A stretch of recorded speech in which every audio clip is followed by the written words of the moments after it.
few questions in here. The first question is, what is Venerable's opinion regarding chanting mantras while doing exercise such as walking on the treadmill or cycling a stationary bicycle?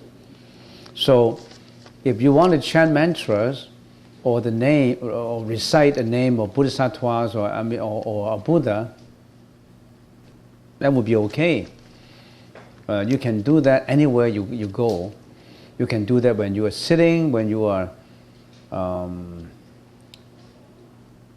standing, or when you are sleeping. Maybe you should chant it silently, whispering.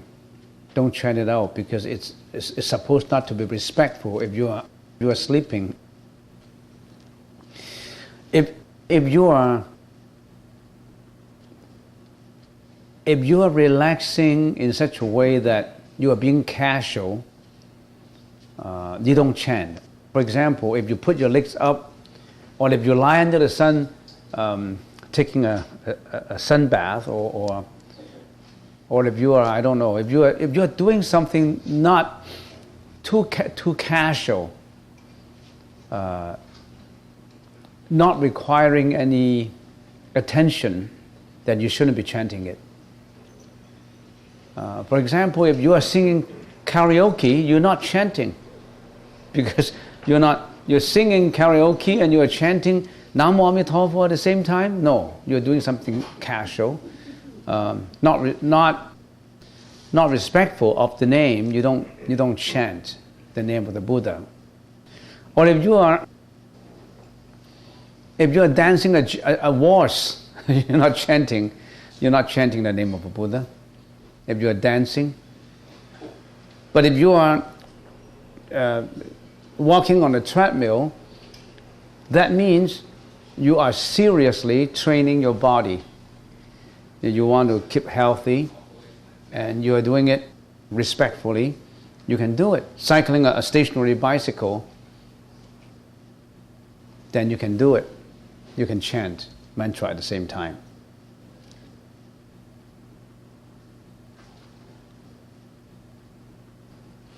Okay, so that answer that question.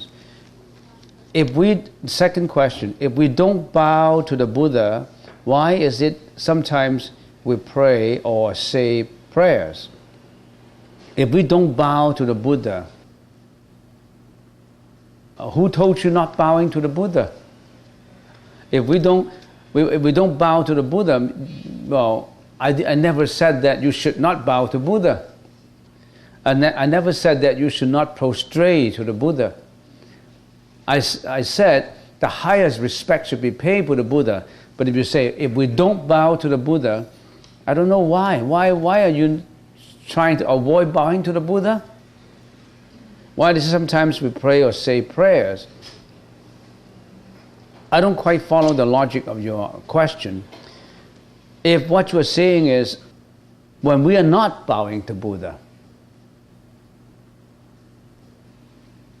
why is it sometimes to pray or say prayers? Why don't we break these questions into two? Why is it sometimes we say prayer or say prayers? We say prayer, it's just a kind of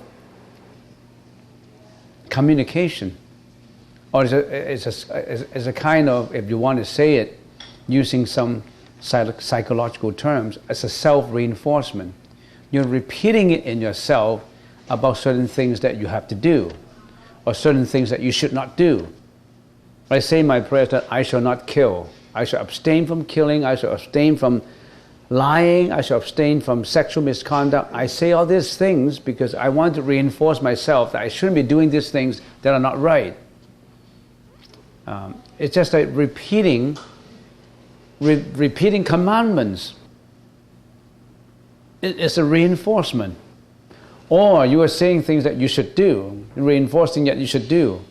I should help the poor, I should be generous, I should practice generosity, I shall practice maintenance of morality, I should practice meditation, I should practice tolerance, I should practice many, many things that I should do.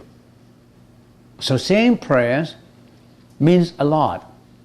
It means a self-reinforcement. It also means communication with the external, I don't know, energy, if you may call it, with something external, with someone external that is saying prayers. That's why you say prayers. If we don't bow to the Buddha, we never told you not to bow to the Buddha. You should pay the highest respect. Are people selfish if they see enlightenment? How can they be selfish if they see enlightenment? What is enlightenment? Making it a very simple example, enlightenment is to be compassionate. Enlightenment is to render unconditional love to a lot of people. You mean rendering unconditional love is selfish? No, I wouldn't say so. How can seeking enlightenment be selfish? You're seeking understanding, you're seeking compassion, you're seeking sympathy to someone. As I said, Buddhism, it opens the way for enlightenment. Its promise for salvation has given hope to countless people. Its promotion of self-tolerance and self-restraints and cooperations have helped us to live together. So why would you see seeking enlightenment as something selfish? When you are seeking enlightenment, are you hurting people? Are you hurting anyone when you're seeking enlightenment? You're not. You're not hurting anybody. How can you be selfish? I don't see the logical flow of this question. I think you need more meditation. Really, I'm not saying who, but you need more meditation so that the wisdom level will increase, that you can see things right. And I can guarantee you, if you always meditate, you would be extremely intelligent. You will have a lot of wisdom in you. But you need to practice more. Next question. Along with daily meditation, what sutras or prayers would be beneficial to practice daily to cultivate one's wisdom? Along with daily meditation, there's so many sutras or prayers that you can practice. For example, you can be reciting the Heart Sutra, Prajna Paramita Hridaya Sutra, the very short one, this Heart Sutra that was chanted, we recited this morning. You can recite the 8 realizations of Mahasattvas and Bodhisattvas, which we chanted. You can chant the the mantra of compassion. What we chanted just now in the meditation hall, you can all follow. Along with daily meditation, there's a lot of things you can do. So many things that you can do. That's all for the questions. Any more questions? And I was in Hong Kong for 2 weeks. The first 4 days, I went to participate in what I call it a light opening ceremony for a Buddha shrine. That is rituals and festivities. Rituals and festivities. Why are rituals and festivities important? As I said, they provide relief for an existence that is gray and humdrum. They provide color to our existence, which is full of agonies, and they provide expressions for what is inside of us. That's why we need rituals and festivities. But rituals and festivities themselves are meaningless. Don't attach to them. But the way they expressed it, they could express they expressed enthusiasm. That is important. So I went to The first 4 days I spent in a city, a small little city in Guangdong province, which is called in the Putonghua, in the Mandarin language, is Xinxing, or the new prosperity, Xinxing province. Xinxing province, not province, city. Xinxing, the city of Xinxing. What is the city of Xinxing? That was the place where the sixth patriarch was born. The sixth patriarch was born. 六祖慧能大师的故乡。我到新兴去开光。It's a place where the sixth patriarch, the Zen master, one of the greatest Zen master was born, and there was a participation of more than 5,000 people. In China, everywhere there's people. Everywhere you can see people everywhere. Maybe more than 5,000. And we started 4:30 in the morning and ended quite late. And I was responsible for the opening ceremony, for the light opening ceremony for the Buddhas and the Bodhisattvas, and for the Buddhas basically. And then I was asked to give a talk in the main gracious hall for about 45 minutes. And then later I was asked to give a talk in the city of Sundak to a factory workers of 160 people. In a factory there was someone entrepreneur who was listening to my lecture, and he wanted me to give enlightenment to his factory workers. So we drove all the way for 1.5 hours to another city, a city of industries. There's a lot of industries in there. So I was giving a lecture to 160 people, factory workers, and I find that it was more burdensome, much more demanding talking to a factory workers of 160 people than 1,200 people in a university, because you get different response. When I was at Hong Kong Polytechnical University giving a lecture to 120 people, all crowded or full house, and you can immediately realize that there's communication, two-way communication.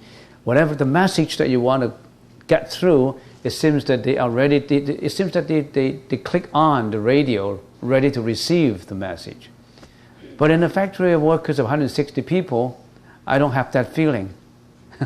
It seems that when I talk about causality, cause and effect, and I can see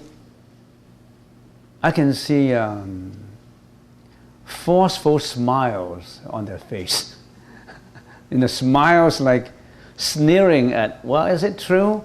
I said, well, when you do bad deeds, you got bad results. And he said, is that true? I said, I mean, it's like talking to someone who's not receptive. And people told me that many of these factory workers were right guards in the Cultural Revolution, and they don't have any idea about religion. So I spent 2 weeks in Hong Kong and visited a few places, and I learned a lot. And I also met some of the audience who regularly listen to my radio program every night, 7:30 at Metro Broadcast Station. They have a Metro Broadcast stations where I have a program for 5 minutes every night, promoting the Buddha's teaching. And there are quite a few people who like the program, and they wanted we want to have a meeting with me, and I was surprised at their enthusiasm, and some of them even brought me bouquets of flowers, and one lady expressed that she absorbed every word I said, and she told me that it's magical. It seems that she and I have met before in previous life, that that every word seems to be so absorptive in her. I don't know why. And then there's so many examples like that. And I thought, maybe in my previous life I was also lecturing in Hong Kong. It's almost impossible. How can every word be so so absorbent to her mind? Just in terms of sharing Dharma with people, Yeah. Your example of teaching at the factory, so you have Yeah. a mixed crowd. Yeah. Some will understand, some will not. Yeah. It reminded me that we need to be mindful as devoted practitioners about sharing Dharma. Yeah. If we feel highly motivated and approach someone and start in to share Dharma with them, we may offend them. Mm-hmm. Karmically speaking, we may put them off for many lifetimes. Mm-hmm. It may also affect our own karma. Yeah. So as such, we need to always instigate a mind of inquisition. They want to ask a question. We need to inspire them to ask a question. When the question arises, the mind is open. Until the question arises, the mind is potentially closed. Yeah. So we try to instigate a question. How was your day? Any questions you have about anything that you see here? Yeah. We Yeah. introduce this opportunity, then we can share Dharma. Yeah, that's a good comment, because if their mind is not open and you want to force it open, you may have a negative feedback, and you may want to instigate them with questions, but unfortunately, no matter how I instigate them, no question comes up.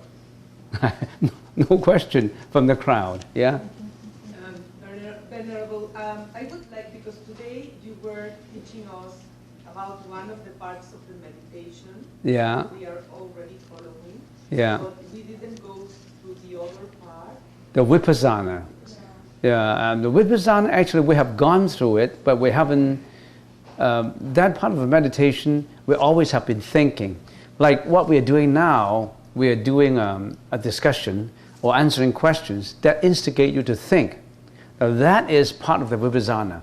In other words, instead of just concentrating on an object, you also think about how is life, where do I come from? Life has three parts, past, present, and future. So there's nothing to be obtained, because nothing is obtainable. Everything is transitory. Everything is impermanent. That is already a part of Vipassana. So when you're meditating, other than meditating on the object, you know that my body is impermanent. And although this body is impermanent, it stands because of a lot of causes put together. And there's a past, present, and a future. All these is a part of Vipassana. In other words, Vipassana is to involve the, I would say, the provocation of your wisdom. In other words, your wisdom arises as to when you analyze yourself, when you analyze the whole world. Now, that is also part of Vipassana. But specific Vipassana will include many methods. For example, contemplation of the body as impure, contemplation of our perception as either pleasurable or unpleasurable or neutral. So every word you said, everything I encounter is either pleasurable or unpleasurable or neutral. So, but because of this, it's temporary, it's transitory. Why do I have to attach to it? It's all empty, it's void. I won't attach to it. So I won't attach to anything. I won't attach to greediness. I won't attach to disappointment. I won't attach to fear. So I attach to nothing. My mind is empty. Now that is already a Vipassana. Not even love? Not even love. Love is blind, you know. Love. Remember that angel who was shooting that bow? Boom, that arrow shot into that guy, and you're dead, almost dead. You're dead with love. You're burned with love. So love is blind. If especially if love is one-sided. If you see one eye with love and the eye is blind, you may not see clearly. So love sometimes is partially sexuous. A love that mixed with that they call it physical need for that desire. Actually, that physical need has been cultivated inside that you don't need it. It's just because of your karma that you're yearning for that kind of thing. Because in the Rupa Dhatu and the Arupa Dhatu, happiness is not defined by joy, of the physical joy. They call it love. So, not even love. Love is dangerous. Love has many facets. Love can be turned into perfection, and love can be turned into crime. Love is like a boat.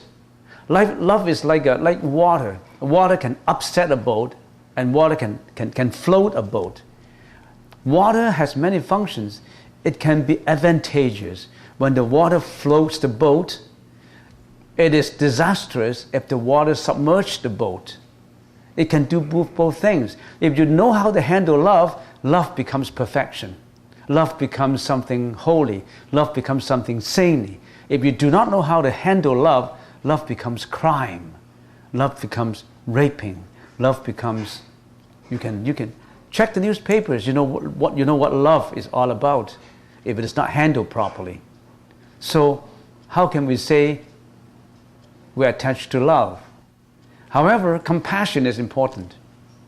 Compassion is love that is unconditional, love that is saintly, love that geared towards enlightenment. A love that renders to all sentient beings without discrimination. So, yeah. Attachment to compassion. Yeah. Attachment to compassion. When you have compassion, you don't call it attachment anymore, because it is non-compassion that is attachment. Attachment only applies to something that you're blindfolded in. Compassion has wisdom in it. Compassion is not blind, like you love everybody. You want to render your love to everybody regardless of who they are. You have to judge. If you help the prisoners to kill another prisoner, there's not compassion anymore. So compassion is, you don't attach to compassion, but compassion is there. When we use that word attachment, is not the right word anymore for anything that is enlightenment. For enlightenment, there's no more attachment. But it's all overwhelmed with that compassion. We don't attach to the meaning, the word meaning. Don't use attachment. But attachment to you, sometimes you want to use it in such a way that in your connotation, it does not mean blindfolded attachment is okay. Attachment to compassion. I like to be compassionate. That's okay. Words are not important. The meaning of words are not important. It's the wisdom that's important.